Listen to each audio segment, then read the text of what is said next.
Hey all, it's Matt, your average gamer. For today we've got something different for you, with a combination of overpowered but also fun to use builds. We've left out the Blasphemous Blade, Night Comet, and Jump Attack Bleed builds to focus on powerful builds that are a bit more enjoyable to use long term. Before we continue though, a quick mention to ExpressVPN, the amazing VPN service I've been using. It's an awesome and safe way to browse, and there's a discount link in the description below and 3 extra months free. It helps the channel out as well. Now on to our first build, and one I've had fun with every single time I've used it, Death's Poker. We're going to take on some late game main bosses as well as a few side bosses with these top overpowered but awesome to use builds. For this one we've taken on the dragon in the Altless Plateau, one that I've rarely fought, so I do end up getting beat up a little bit. But even so, Death's Poker does a crazy amount of damage, leaving a trail of frost on the ground that does pure magic damage, and also having the other option of the explosion attack as an alternative. So Death's Poker states it scales with dexterity. That is true for the weapon and the weapon AR itself. However, the Ash is pure magic damage that scales with intelligence. So if you're using the Ash, pump up the intelligence to at least 60 and you'll be cruising through bosses. Death's Poker is definitely one of my favorite weapons in Elden Ring, and it's the perfect weapon to have as a sidearm for a mage. Because the Ash scales purely with intelligence, you can do your spells normally while rocking this incredibly powerful weapon. Yeah, it is definitely an awesome weapon in Death's Poker, and let's get into equipment for this build and then stats, everything you need to know. We have Death's Poker plus 10, we have the Spellblade set which will boost the Ash Award by 8%, Shard of Alexander, Ritual Swords Talisman, Magic Scorpion Charm, Dragon Crest Great Shield Talisman for some defense. Then you're going to want the magic tier. Let's get into stats for this build. For stats, we're going to go heavily in intelligence. As I mentioned, I'm at 200. This is on my level 200 mage character, but I'm going to show you the 150 stats as well, so you can get this set up and be incredibly powerful using Death's Poker. Mainly though, we're focusing on your intelligence stats with a minimum dexterity and strength requirement, and here are the 150 stats I'd recommend. For the 150 stats, you can see here we also heavily invested intelligence at 70, and then you would go for 23 faith. If you use the faith tier, you can use Halisher Brewery and Golden Vow. Let's get to our next build. Next up is the bubble build, which has to be one of the most fun builds you could use in Elden Ring. Taking down intimidating bosses like the Fire Giant with bubbles is hilarious, and large targets especially will go down hard with this faith and holy build. It also does posture damage too, and you can get a break usually midway or towards the end of the fight, in most cases finishing off the boss you're facing. The Fire Giant is really easy with this build, taking me only one try here, and I don't even think I ended up getting hit during this fight. This is on New Game Plus 7 by the way, as always, as I'm still using my Xbox characters but finally editing on my PC. It's been really good so far. For those curious, I'm building some characters on it, and it runs Elden Ring great, smooth, with nearly no frame rate drops so far. It's been pretty solid overall. I'll leave a link to the pre-built PC I'm using in the description. Since I've had a few people ask me about my current setup, I ended up going for a pre-built, and so far it's been a fantastic setup that's worked quite well for Elden Ring. In the meantime, let's continue to fight the Fire Giant with bubbles. Now, the small Envoy's Horn and the big Envoy's Horn are both really not that great, but the medium-sized Envoy's Longhorn is fantastic. It's incredibly powerful, does a lot of damage, does posture damage as I believe I mentioned, and it can take down large targets with ease. And we're going to be moving shortly here into phase 2 of the Fire Giant. The Fire Giant can be a tough fight for a lot of people. My recommendation though is just to stay close to him, stay under him. A lot of his attacks hit hard, but they're easily avoidable. Once you get used to the Fire Giant's moveset, he's more intimidating than he is actually a threat to you. It's not that difficult of a boss once you get used to him. Yeah, so we're going to be moving on to phase 2 by the way, and phase 2 is also a little bit tricky because he rolls around a lot, but when you have the bubble build, don't worry about that too much. You're just going to want to hit him as many bubbles as you possibly can, because we're going to go for a posture break here. That's your safest bet. It can prevent him from rolling around. Yeah, that's the main thing. Like Elden Beast at the end of the game, it's the same type of concept. He's just going to start rolling back and forth. He's going to run away from you as many times as he possibly can, during which you're going to use the bubble build. You're going to build up that posture damage. You're going to see us get a break here, and after you get that break, it's going to be very easy to finish off the Fire Giant and win this fight. Always an exciting fight. Nevertheless, we're going to be getting into the details on the bubble build, one of my favorite builds in Elden Ring, and one that you're going to have an absolute blast with. If you haven't used this build, now's the time to try it out. The Envoy's Longhorn build is an absolutely awesome and fun build to try in Elden Ring. Alright, let's get into the build. For this one, we have the Envoy's Longhorn plus 10. Any seal will do. We have the Bubble Helm on, which increases the damage by 15%. Shard of Alexander, another 15%. Sacred Scorpion Charm, Ritual Swords Talisman, Dragon Crest Great Shield Talisman. Then we have the Holy Tier, Stance Breaking Tier. Let's get into stats for this build. So for stats, I did this with a little bit of strength, but if you're mainly just using the bubbles, you can heavily invest in faith and then go for the minimum requirement, whatever that is, around 18, 20 strength, whatever it happens to be. That's all you really need. Everything else after that is faith based on the Ash of War. Higher the faith, the more damage you'll get from the awesome bubble build. Can bleed builds be fun? Well, for me, jump attack bleed builds are easy mode, usually preferring the scavenger curved sword, especially around 125 and 150. But the most fun I've had was a video I did a while back on Bloodblade, and I'm going to highlight it again here on the Godskin duo. Bloodblade, the Ash of War, is super fun. You're not locked behind a specific weapon, and you can put it on almost any small or medium-sized weapon of your choice. If you put it on a Colt, you'll get even more damage and absolutely crush it if you decide to go lightweight and use the blue Dancer charm. You can use it for this clip, but since there's physical damage on Bloodblade, the charm can add a significant amount of damage and shred even faster. You can have bleed from a range, and if you make contacts with the hits, you get additional bleed damage from the hit itself and the bleed build-up from Bloodblade. For me, it's the most enjoyable way to do bleed in Elden Ring. I really do enjoy the Bloodblade Ash of War because you can put it on so many different weapons. I really like it on the Nagakiba or even just one Scavenger Curved Sword. Whatever weapon you choose, throw it on a Colt. You get to pick your own weapon, and then you can get a ton of bleed build-up and do it from a range. So be sure to pick up Bloodblade, which by the way is really easy to get in the Altless Plateau. When you're at the Erd Tree, Gazing Hill, whatever it is, Grazing Hill, Site of Grace, you just make a left, head towards the Shaded Castle. There's a Teardrop Scarab there, and you can pick up one of the most fun Blood Ashes of War in the entire game. And before we get into equipment for this one, I just want to state that if you're not subbed and you're following to this point, definitely hit that subscribe button. You're not going to want to miss out on all the Elden Ring content we're going to be doing. Let's get into equipment. We have the Nagakiba on a Colt with Bloodblade, White Mask, Shard of Alexander, Lord of Blood's Exaltation, Broadenwing Sword Insignia, or Blue Dancer Charm if you're going lightweight, Dragon Crest Great Shield Talisman, then the Thorny tier and the Faith tier so we can do some buffs. Let's get into stats for this one. Now, as far as stats go here, since we're on a Colt, we're just going to heavily invest in Arcane. I was using Nagakiba, so I wanted the minimum requirements of 18 Strength, 22 Dex, but mainly we're going to focus on our Arcane stat. The more you pump in Arcane, the more damage you're going to get out of it, as we're going with the Occult, Affinity, and Scaling for the weapon. And next up here, we're going to be talking about Black Flame Tornado. Black Flame Tornado at times can be hard to pull off. It does lack hyper armor, but that doesn't matter if you time it right, because it can do massive fire damage. It's incredibly powerful and really useful, especially against larger targets and those weak to fire or that have zero fire resistance.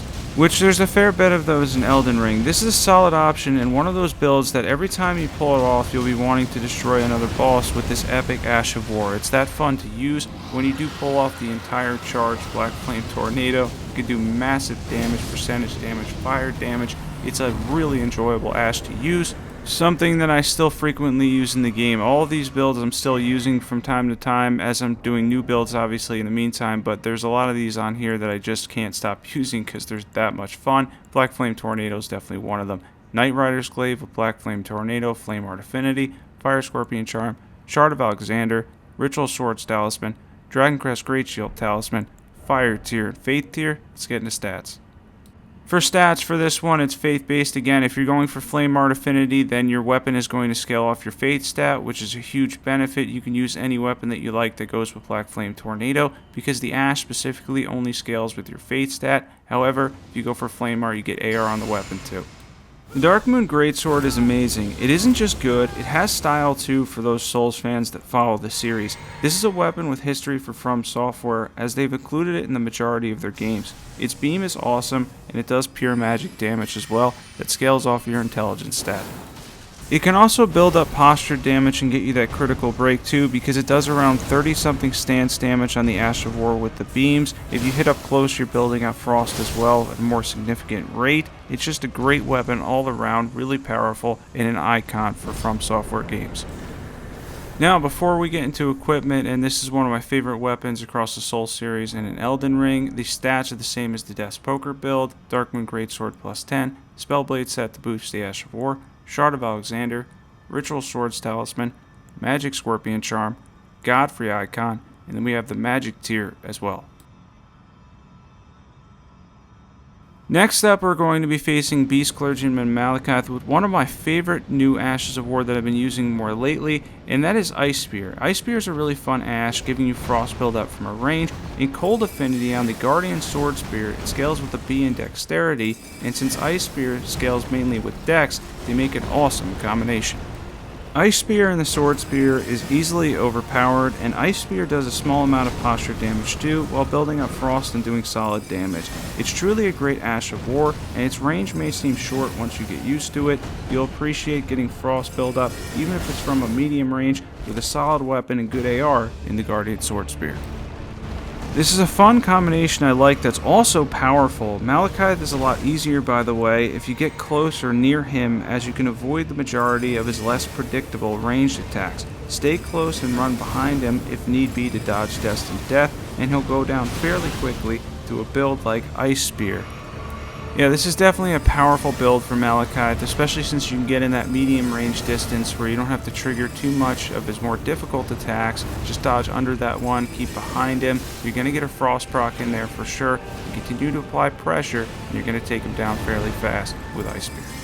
This is definitely a combination I really like with the Guardian Sword Spear. It makes for an awesome combo. You get a decent amount of magic damage, frost build up on the Guardian Sword Spear itself, scaling with a B in Dexterity, and then you get good damage because Ice Spear scales with Dexterity off the Ash itself. Very powerful. Let's get into the build. For equipment, we have the Guardian Sword Spear and Cold Affinity with Ice Spear. We hit 51 poise, by the way, for all these builds. Shard of Alexander, Ritual Swords Talisman, Magic Scorpion Charm, Dragon Crest Great Shield Talisman, and then the Magic tiers can increase the damage on this. Let's get into stats.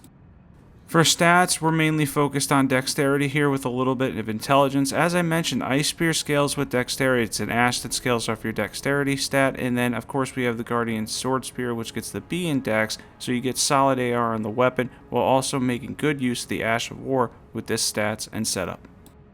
Yeah, really fun one overall that's actually very powerful and very useful for a lot of situations. And next up here, we have the Venomous Fang build. Claws got a huge buff on the previous patch 1.09, and the Venomous Fang is something that's really strong now. You can get blood and poison out of it by going for blood affinity, and you get the deadly poison buildup as well.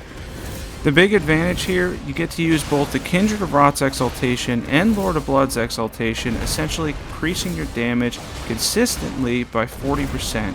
All claws got significantly better, as we know, but the Venomous Fang is certainly a highlight.